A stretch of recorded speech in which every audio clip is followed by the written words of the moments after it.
Helo, a chroeso i'r sesiwn adolygu hwn ar gyfer TGAU Daearyddiaeth. Bydd y fideo hwn yn canolbwyntio ar effeithiau mudo i'r uned TGAU. Os rydych chi eisiau cefndir enghraifft yr achosion mudo, cipiwch olwg ar y fideo flaenorol i roed y fideo hwn mewn cyd-destun iddo chi, ond byddwn ni'n edrych ar effeithiau mudo. Yn gyntaf, i gael ychydig o gefndir, fedrwn ni gategoreiddio midwyr yn rhyngwladol a chenedlaethol. Os yw mudo yn digwydd yn rhyngwladol, mae'n golygu bod person neu bobl yn symud dros ffiniau cenedlaethol. Felly maen nhw'n symud o un wlad i wlad arall. Os maen nhw'n midwyr cenedlaethol, maen nhw'n symud o fewn yr un wlad. Enghraifft, fedrwn nhw symud o ardal gwledig i ardal trefol. A mae yna sawl rheswm am hwn yn does, ond mudo rhyngwladol, symud o un wlad i un arall, a mudo cenedlaethol yn symud o fewn yr un wlad. Wrth gwrs, fedrith mudo hefyd fod yn orfodol neu yn wirfoddol. Os maen nhw'n mudo yn wirfoddol, mae'r person yna yn symud, nhw sy'n gwneud y penderfyniad i symud. So y dewis nhw ydio, maen nhw'n mudo yn wirfoddol, o bosib bod nhw eisiau gwech ansawdd bywyd, neu mwy o cyfleoedd swyddi ac ati, maen nhw'n mudo yn wirfoddol. Ac hefyd, mae mudo yn medru bod yn orfodol, ble does gan y person yna, neu'r unigolyn, does gen nhw ddim dewis. Mae rhaid i nhw symud. Gall hwn fod o achos trychineb naturiol, bod yna erledigaeth neu gwrthdaro neu rhyfel yn mynd ymlaen, wrach bod nhw wedi colli cartref. Mae'r midwyr yn symud yn orfodol, does gen nhw ddim dewis. Wrth gwrs, wrth i ni edrych ar mudo yn gyffredinol, mae rhaid i ni edrych ar, mae yna ambell i term allweddol, fedrwn ni feddwl am. So os da ni'n cyfeirio i'r midwyr fel unigolion, y wlad maen nhw wedi dechrau symud o'r wlad yna, byddwn ni'n cyfeirio at hwn at wlad enedigol. Dyma ble mae'r midwyr wedi cael ei geni, ac y gwlad lle mae'r midwyr yn symud i, byswn ni'n cyfeirio at y wlad hwn fel y gwlad letuol neu'r wlad croesawu. Dyma ble mae'r midwyr yn cyrraedd. Maen nhw'n cael eu croesawu i'r wlad yma. Y gwlad enedigol ydy ble mae'r midwyr wedi cael ei geni. Iawn, yn yr achos yma, nhw'n ni edrych ar y gwahaniaeth rhwng ceisiwr choches a ffoaduriaid. Mae yna wahaniaeth rhwngthyn nhw. Os yw yr midwr yn ceisiwr choches, maen nhw wedi ffoi o'i mamwlad neu wlad enedigol o achos rhyw fath o erledigaeth neu perygl. Maen nhw angen gael ei amddiffyn. Eto, maen nhw wedi cyrraedd y wlad a tydyn nhw heb dderbyn statws ffoadur yn swyddogol eto. Felly maen nhw yn ceisiwr choches a gall y broses yma fod yn eitha hir. Ac unwaith maen nhw wedi bod trwy'r proses o'r bod yn ceisiwr choches, maen nhw wedyn yn cael statws ffoadur. I nhw gael statws ffoadur, mae rhaid bod nhw wedi cael eu cydnabod, fedrwn nhw ddim dychwelyd yn ôl i'w gwlad oherwydd rhyfel neu erledigaeth, mae'n beryg i bywydur nhw. So maen nhw'n cael statws ffoadur ar ôl i nhw fod trwy'r proses ceisiwr choches. Wrth gwrs, i'r ceisiwr choches, mae yna profiadau cadarnhaol a negyddol. So os da ni'n rhoi yn hynny yn y cyd-destun rai o'r pobl yma sydd wedi gorfod symud, o bosib maen nhw wedi profi trauma, mae'r gwlad, mae yna rhywbeth ofnadwy'n wedi mynd ymlaen yn y wlad o bosib, felly maen nhw'n symud i gwlad arall a mae'r proses yn medru bod yn eitha anodd. Ond wrth gwrs, mae yna pethau cadarnhaol sydd yn dod o hwn, wrth gwrs. Yr peth cyntaf sy'n dod i feddwl ydy diogelwch. Mae'r person maen nhw wedi gadael gwlad o bosib yn erledigaeth neu trais wedi mynd ymlaen neu gwrthdaro. Rwan maen nhw yn teimlo yn ddiogel. Maen nhw wedi gadael y perygl, maen nhw'n teimlo, mae'r diogelwch yma'n bwysig. Hefyd, maen nhw'n mynediad at wasanaethau. Enghraifft, gofal iechyd neu addysg neu cymorth cymdeithasol, o bosib os oedd y wlad mewn rhyfel, neu rhywbeth chi maen nhw wedi symud o'r wlad, o bosib y rhai o'r pethau yma ddim yn bodoli. Felly maen nhw wedi, maen nhw mwy o fynediad at gofal iechyd ag at addysg ag ati. Ac yn olaf, o ran effeithiau cadarnhaol, mae gennym nhw hawliau cyfreithiol. So, yr hawliau gwaith, yr hawliau o fewn y wlad maen nhw wedi symud fewn i, o bosib oedd na ddim gymaint o hawliau yn y wlad ble nath nhw symud o yn wreiddiol, ond mae yna manteision o gael hawliau yn y wlad sydd yn ei croesawu nhw. Ond hefyd, yn y Deyrnas Unedig, mae yna effeithiau negyddol. Enghraifft, mae yna ansicrwydd. Mae'r proses choches yn broses hir. Mae'n gallu bod yn eitha... bod creu ansicrwydd yn y person. Dyn nhw'n gwybod os maen nhw'n mynd i gael ei derbyn. Maen nhw'n poeni o bosib. Mae yna arwahanrwydd cymdeithasol. O bosib bod y rhwystrau iaith. Dychmygwch os bysach chi'n symud i gwlad arall, dych chi ddim yn siarad y iaith. Mae'r diwylliant yn wahanol o bosib yn y wlad. Mae iaith yn creu problemau i pobl os dyn nhw'n deall y iaith. Ac mae yna cyfleoedd gwaith cyfyngedig. Wrth gwrs mae pobl yn poeni am arian, sut maen nhw'n mynd i cefnogi teuluoedd neu hunain. Ac tra bod nhw yn y proses o bod yn dyn nhw heb dderbyn y statws o bod yn ffoadur eto, mae cyfleoedd gwaith yn eitha cyfyngedig yn y lle cyntaf. Iawn, wrth i ni edrych ar cwpl o enghreifftiau. Mae'n iawn i chi defnyddio enghreifftiau rydych chi wedi astudio yn y dosbarth, ond yn yr achos yma, nhw'n ni edrych ar y Windrush, lle na ddoth pobl o Ynysodd y Caribi, i'r Deyrnas Unedig ag i Cymru. Dechreuodd hwn yn 1948, ac dros y blynyddoedd wedyn nath hwn gynyddu llawer. Ac yn mwy diweddar, fedrwn ni edrych ar y rhyfel yn Ukraine, lle oedd pobl wedi gorfod gadael. Oedd rhyfel mawr yn digwydd, wrach nhw wedi cochi tai, oedd pobl wedi gorfod ffoi o'r wlad y rhyfel yn Ukraine. Iawn, wrth i ni edrych ar Midwyr a Cymru yn benodol, fedrwn ni edrych at cyfraniad Midwyr i Gymru. Fedrwn ni edrych o ran cyfraniad hanesyddol. Mae cymunedau mudo wedi cefnogi diwylliant Cymru yn hanesyddol. Fedrwn ni feddwl am gwahanol cerddoriaeth a chwaraeon o ran diwylliant. Mae'n llawer o cyfraniadau hanesyddol sydd wedi siapio Cymru heddiw. Mae gennym ni cyfraniadau economaidd a chymdeithasol o ran economaidd.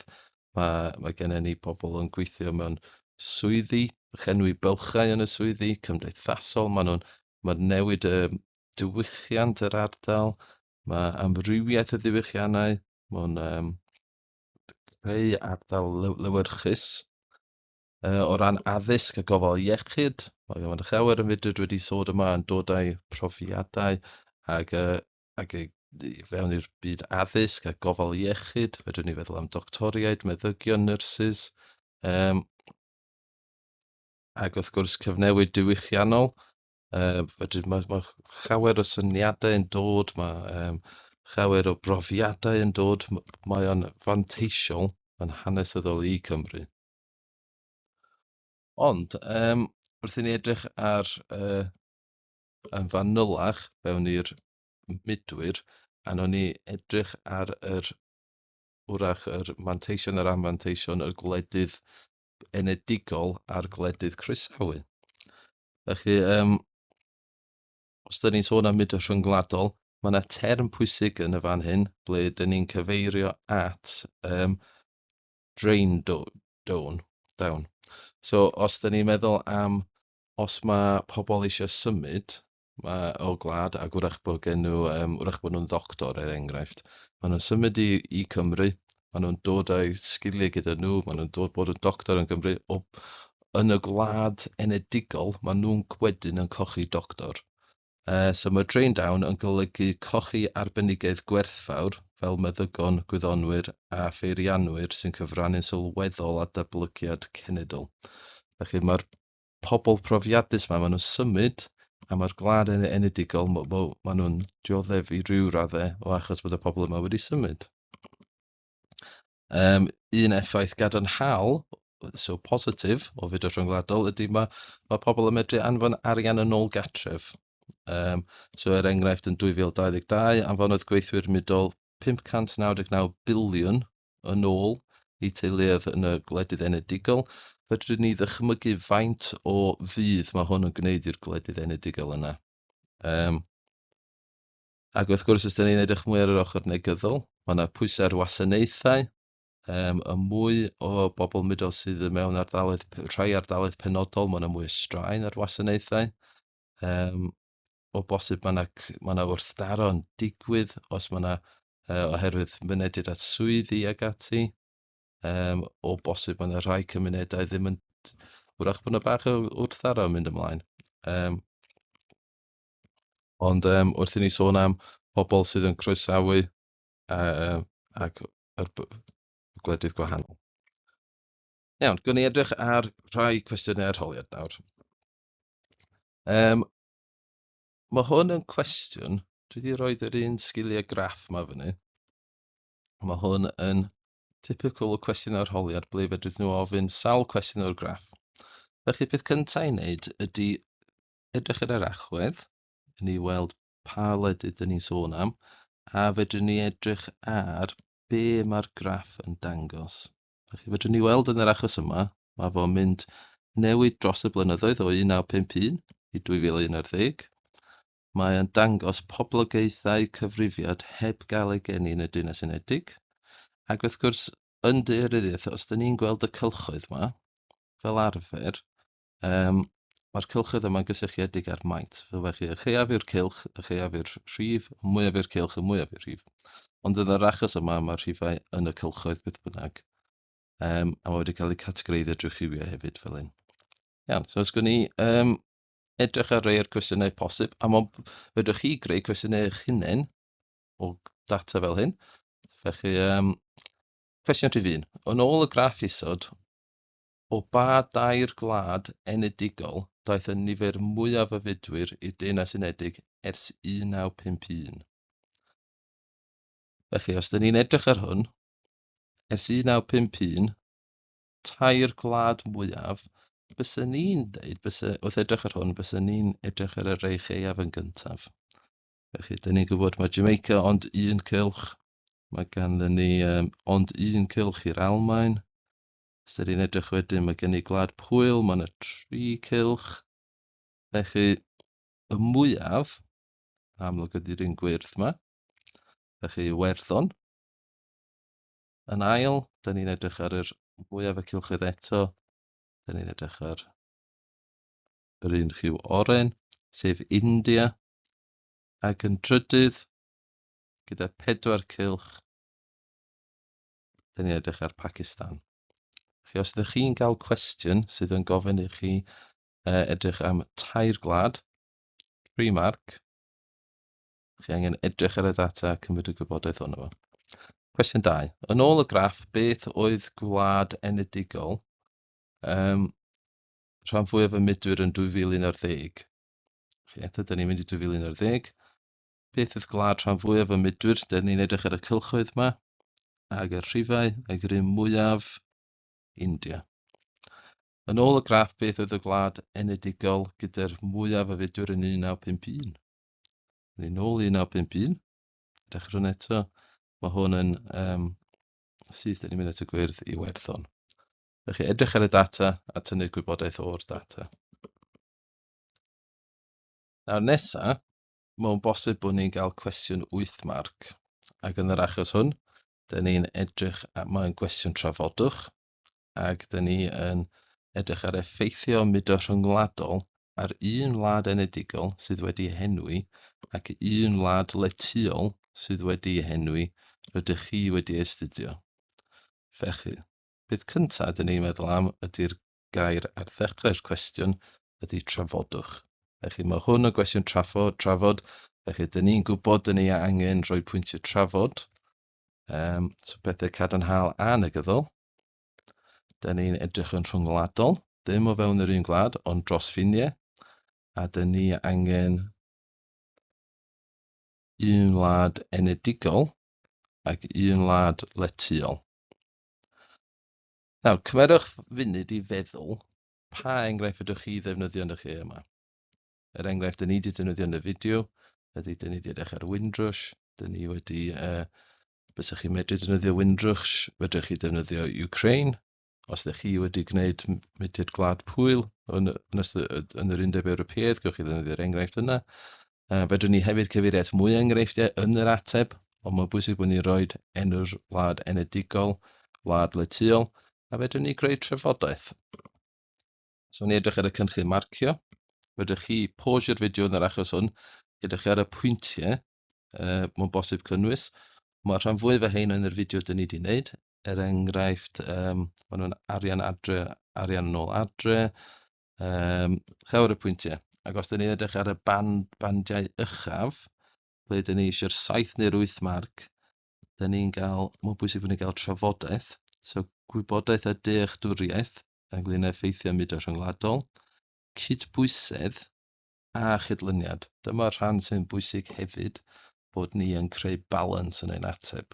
Os dyn ni'n cael cydbwysedd, da, a mae rhaid i ni ddod i clo ar diwedd. Enghreifftiau manwl sy'n defnyddio gwybodaeth ar wahanol effeithiau. Os dyn ni edrych ar y gair enghreifftiau, bod chi wedi rhoi enghraifft y wlad yn y ddechrau, mae'n bwysig bod ni hefyd yn cyfeirio at rhywle arall yn ystod yr ateb. Ac ymateb clir, pwrpasol, trefnus wedi strwythuro'n dda. Felly, rhai nodiadau. Mae fo'n cwestiwn trafodaeth. Felly, mae rhaid i ni gael trafodaeth, mae rhaid i ni gael cydbwysedd. Os da ni'n meddwl am ein pwyntiau, mae'n bwysig bod ni'n creu y pwyntiau dilys a bod ni'n ehangu ar bob pwynt ar gyfer y wlad letuol a'r gwlad enedigol. Felly, meddyliwch am eich chains of reasoning. Dyn ni'n rhoi y pwynt, dyn ni'n ehangu ar y pwynt yna, a dyn ni'n ehangu unwaith eto ar y pwynt. Dyn ni'n dweud be ydi o, be ydi'r effaith, ac o bosib be ydi'r canlyniad. Fedrwn ni categoreiddio rhai o'r effeithiau yma ymhellach. Fedrwn ni rhoi nhw mewn bwlch economaidd neu chymdeithasol. So rhywbeth, os oes yna mantais ariannol, economaidd, os mae mwy neu gyda'r pobl, diwylliant ag ati, cymdeithasol. Dyn ni'n cyfeirio at yn enghraifft ydyn ni wedi henwi ac o bosib enghraifft ychwanegol. Wedyn, dyn ni'n dod i gael paragraff clo ar y diwedd. Dyn ni wrach yn trafod ychydig am y manteision ag yr amanteision, a wedyn dyn ni jyst yn cloio mewn ffordd eitha taclus. Mae croeso chi edrych yn ôl ar yr cynllun marcio ar y fideo. Rhowch gynnig ar y cwestiwn.